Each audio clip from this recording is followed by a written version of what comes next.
ಓಂ ಶ್ರೀ ಗುರುಭ್ಯೋ ನಮಃ. ಆತ್ಮೀಯ ಶ್ರೀ ಬಸವೇಶ್ವರ ಜ್ಯೋತಿಷ್ಯ ಯೂಟ್ಯೂಬ್ ಚಾನಲ್ ನನ್ನ ಪ್ರೀತಿಯ ವೀಕ್ಷಕರಿಗೆ ಆರ್ಥಿಕ ಸುಸ್ವಾಗತವನ್ನು ಬಯಸ್ತೇನೆ. ಪ್ರೀತಿಯ ವೀಕ್ಷಕರೇ, ಅಕ್ಟೋಬರ್ ತಿಂಗಳ ಕನ್ಯಾ ರಾಶಿಯ ಮಾಸಿಕ ಭವಿಷ್ಯವನ್ನು ನಾವು ನೋಡ್ತಾ ಇದ್ದೀವಿ. ಕನ್ಯಾ ರಾಶಿಯವರಿಗೆ ಯಾವ ಗ್ರಹದಿಂದ ಲಾಭ ಇದೆ, ಯಾವ ಗ್ರಹದಿಂದ ನಷ್ಟ ಇದೆ, ಯಾವ ಗ್ರಹದಿಂದ ಎಚ್ಚರಿಕೆಯಿಂದ ಇರಬೇಕು ಅನ್ನುವಂಥದ್ದು ತಿಳಿದುಕೊಂಡು ಬರೋಣ.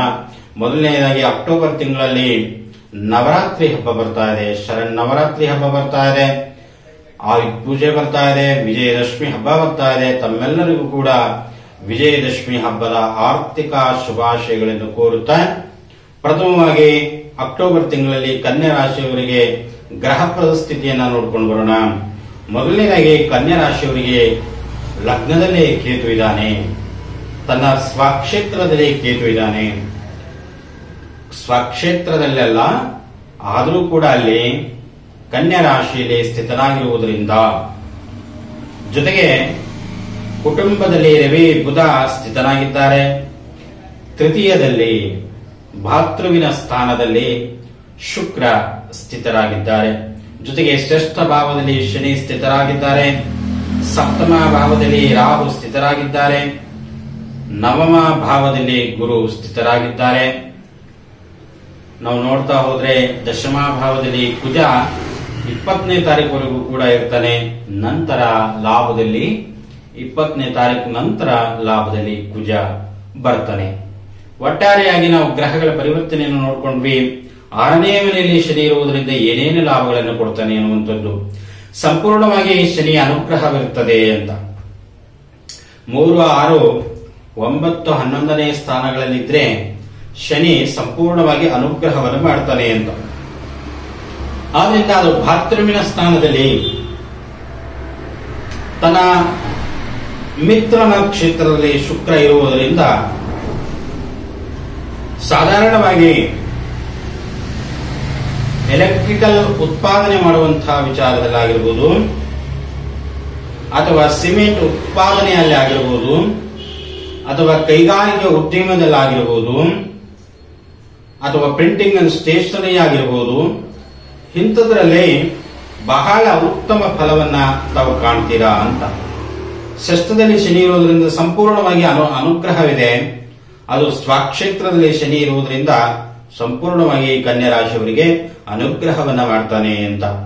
ಜೊತೆಗೆ 3ನೇ ಮನೆಯಲ್ಲಿ ಶುಕ್ರ ಇರುವುದರಿಂದ ಭಾತೃವಿನಿಂದ, ದಾಯಾದಿಗಳಿಂದ ಅಥವಾ ನಿಮ್ಮ ಸಂಬಂಧಿಕರಲ್ಲಿ ನೀವೇನಾದ್ರೂ ಹಣವನ್ನ ಸಾಲವಾಗಿ ಕೊಟ್ಟಿದ್ರೆ ಆ ಹಣ ಬರುವಂತದ್ದಾಗ್ತದೆ.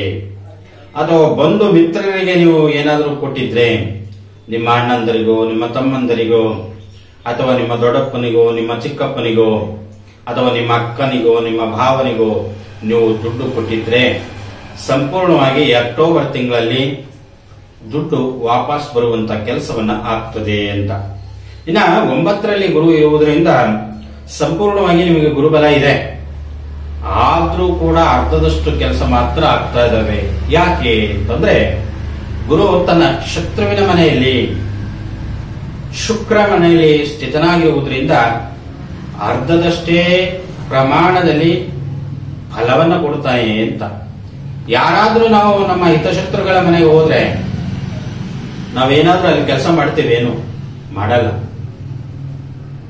ಸುಮ್ಮನೆ ಇರ್ತೀವಿ. ಎಷ್ಟು ಬೇಕೋ ಅಷ್ಟು ಮಾತಾಡಿಸ್ಕೊಂಡು ಆರಾಮಾಗಿ ಬರ್ತೀವಿ. ಅದೇ ರೀತಿಯಾಗಿ ಗುರುನೂ ಕೂಡ ಶುಕ್ರನ ಮನೆಯಲ್ಲಿ ಹೋಗಿದಾಗ ಎಷ್ಟು ಪ್ರಮಾಣದಲ್ಲಿ ಕೊಡಬೇಕು ಅಷ್ಟೇ ಪ್ರಮಾಣದಲ್ಲಿ ಗುರು ಫಲವನ್ನು ಕೊಡ್ತಾನೆ ಎನ್ನುವಂಥದ್ದು.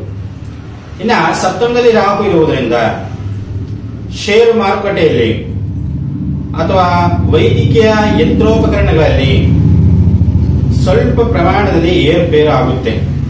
ಅದರಲ್ಲಿ ನೀವು ಏನಾದರೂ ಬಂಡವಾಳನ ಹೂಡಿದ್ರೆ ಎಚ್ಚರಿಕೆಯನ್ನು ವಹಿಸಿಕೊಳ್ಳಿ. ಇನ್ನ ಕುಜ ಲಾಭದಲ್ಲಿ ಇರುವುದರಿಂದ ಸೈನಿಕ ವರ್ಗದವರಿಗೆ ಲಾಭವನ್ನು ಕೊಡುವಂತದ್ದಾಗ್ತದೆ, ಅಥವಾ ಪೊಲೀಸ್ ವರ್ಗದವರಿಗೆ ಲಾಭವನ್ನು ಕೊಡುವಂತದ್ದಾಗ್ತದೆ, ಅಥವಾ ಸರ್ಕಾರಿ ಅಧಿಕಾರಿಗಳಿಗೆ ಉತ್ತಮ ಸ್ಥಾನಮಾನವನ್ನ ಸಿಗುವಂಥದ್ದು ಆಗ್ತದೆ ಎನ್ನುವಂಥದ್ದು. ಇನ್ನ ಜನ್ಮದಲ್ಲಿ ಕೇತು ಇರುವುದರಿಂದ ಅರಿಯಲಾಗದಂತಹ ಕನಸುಗಳು ಬೀಳ್ತವೆ ಅಂತ. ಅರಿಯಲಾಗದಂತಹ ಕನಸುಗಳು ಅಂತಂದ್ರೆ ಏನೋ ಕೆಟ್ಟ ಕೆಟ್ಟ ಸ್ವಪ್ನಗಳು, ಕೆಟ್ಟ ಕೆಟ್ಟ ಕನಸುಗಳು ಬೀಳುವಂತದ್ದಾಗ್ತದೆ. ಇದಕ್ಕೆ ಏನು ಪರಿಹಾರ? ಗಣಪತಿ ಆರಾಧನೆ ಮಾಡ್ಕೊಳ್ಳಿ ಅಥವಾ ಈಶ್ವರನ ಪ್ರಾರ್ಥನೆಯನ್ನು ಮಾಡ್ಕೊಳ್ಳಿ. ತುಂಬಾ ಒಳ್ಳೆಯದು. ಈಶ್ವರನ ಪ್ರಾರ್ಥನೆ ಮಾಡುವುದು ಜಗತ್ ಗೆದ್ದ ಹಾಗೆ. ನೀವು ಈಶ್ವರನ ಒಂದೇ ಒಂದು ಬಾರಿ 108 ಬಾರಿ ಓಂ ನಮಃ ಶಿವಾಯ ಅಂತ ಪಠನೆ ಮಾಡ್ಕೊಳ್ಳಿ. ಅದರ ಪರಿಣಾಮ ನಿಮಗೆ ಒಂದು ಪಾಸಿಟಿವ್ ಎನರ್ಜಿ ಬರುವಂತದ್ದಾಗ್ತದೆ ಅಂತ. ಇನ್ನ ಬುಧನಿಂದ ಒಳ್ಳೆಯ ಬುದ್ಧಿವಂತರಾಗ್ತಾರೆ. ಅದೇ ರೀತಿಯಾಗಿ ಒಳ್ಳೆಯ ವಿಚಾರ ದಾರಿಗಳಾಗ್ತಾರೆ. ಅಥವಾ ರವಿಯಿಂದ ಉತ್ತಮ ಸ್ಥಾನಮಾನವನ್ನ ಕೂಡ ಗಳಿಸ್ತಾರೆ ಅನ್ನುವಂಥದ್ದು. ಒಟ್ಟಾರೆಯಾಗಿ ಕನ್ಯಾ ರಾಶಿಯವರಿಗೆ ಅಕ್ಟೋಬರ್ ತಿಂಗಳಲ್ಲಿ ಸಂಪೂರ್ಣವಾಗಿ ಚೆನ್ನಾಗಿದೆ. ವಾಹನದಿಂದ ಮಾತ್ರ ಎಚ್ಚರಿಕೆಯನ್ನು ವಹಿಸಿಕೊಳ್ಳಿ.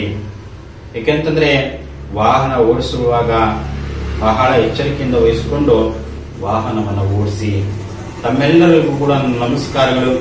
ಶ್ರೀ ಬಸವೇಶ್ವರ ಜ್ಯೋತಿಷ್ಯ ಯೂಟ್ಯೂಬ್ ಚಾನಲ್ ತಾವು ಸಬ್ಸ್ಕ್ರೈಬ್ ಮಾಡುವುದನ್ನು ಮರಿಬೇಡಿ ಅಂತ ಹೇಳುತ್ತಾ ನನ್ನ ನಮಸ್ಕಾರಗಳು.